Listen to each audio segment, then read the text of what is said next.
Hello everybody. This is another Thanksgiving side dish that Auntie Sandy's going to show you how to cook. Today we're cooking kale. Now I love collard greens, but I also love kale. I started loving kale a lot better than collard greens because they're not as hard to clean and it doesn't take as long to cook them. Okay, well the first thing you do, you get them, you cut the stems off of them, and then you're gonna have a leaf like this.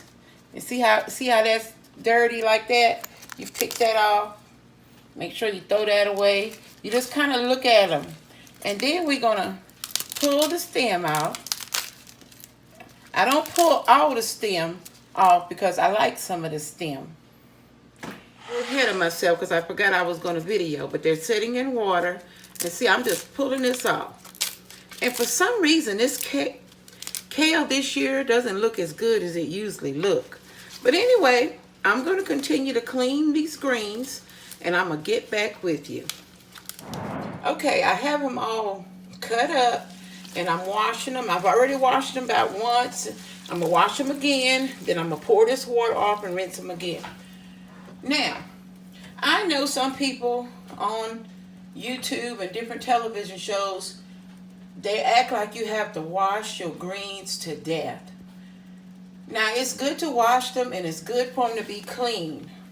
But if they're that dirty and you have to wash them that many times, leave them in the store.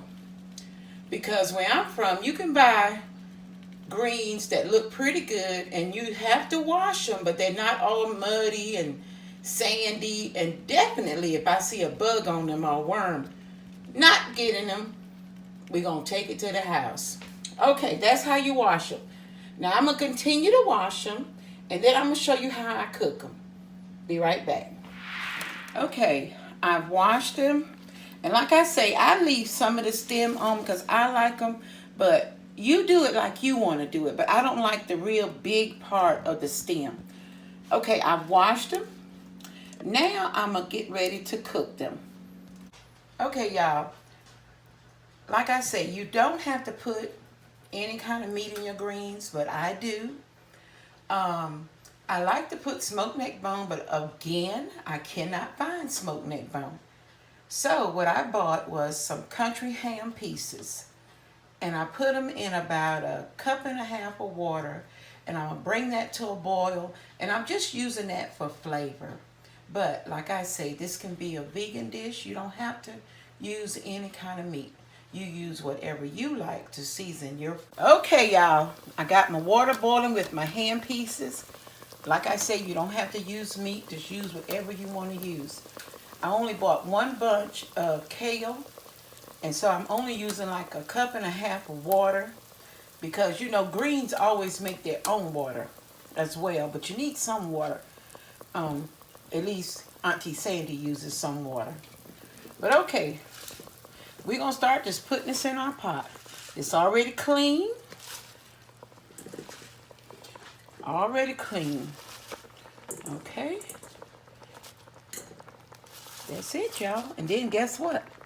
We just going to let this cook. I'm going to let it cook for probably about 20 minutes.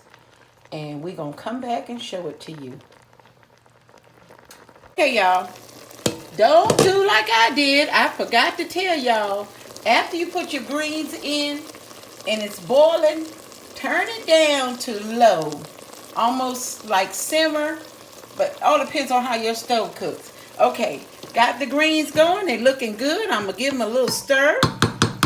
All right, and then I'm going to season them. And seasoning is something to your own taste. Okay, I'm going to use a little onion powder. Little onion powder. Okay. And I'm going to use... Okay, now remember, your country ham is salty. So you don't need to put a lot of salt. I'm just going to do a little bit. And I'm going to put just a little pepper. And if you like things a little spicy, you can add hot peppers to this. You can add cayenne pepper to this. You can also add a little jalapenos to this. I'm just going to put a little splinter, just a little, That's just something that I've been doing all my life, but you don't have to do it if you like that bitter taste. But in all my greens, I put just a little sugar. I mean, you're not cooking a cake or anything, but just put a little sugar just to cut that little bitterness that greens have. Okay, after you put your seasonings in there, let them cook for about 5 more minutes. And that's going to be it. And then we're going to eat our greens. Okay, you guys, we're finished cooking our kale. We let it cook for about 30 minutes. And the seasonings that I added was onion powder, salt, pepper, and like I said, you can also add red pepper flakes or anything that you want to use to spice it up. What I usually do, after it cooks, I spice mine up with Texas Pete hot sauce. But anyway, here we go. These are our greens. Okay, just taste them. I'm going to taste them, but Auntie's saying it's not going to be on the camera today. But I'm going to taste them.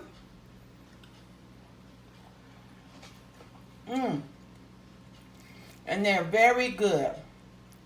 Okay, this is how you cook kale, and they make a good side dish. They make a good dish for any time of the year. I want to thank you for watching. And I hope you try this recipe for your Thanksgiving meal. It's really good and it's healthy. Okay, and as I always say, who the sun set free, you are definitely free indeed. Talk to you soon.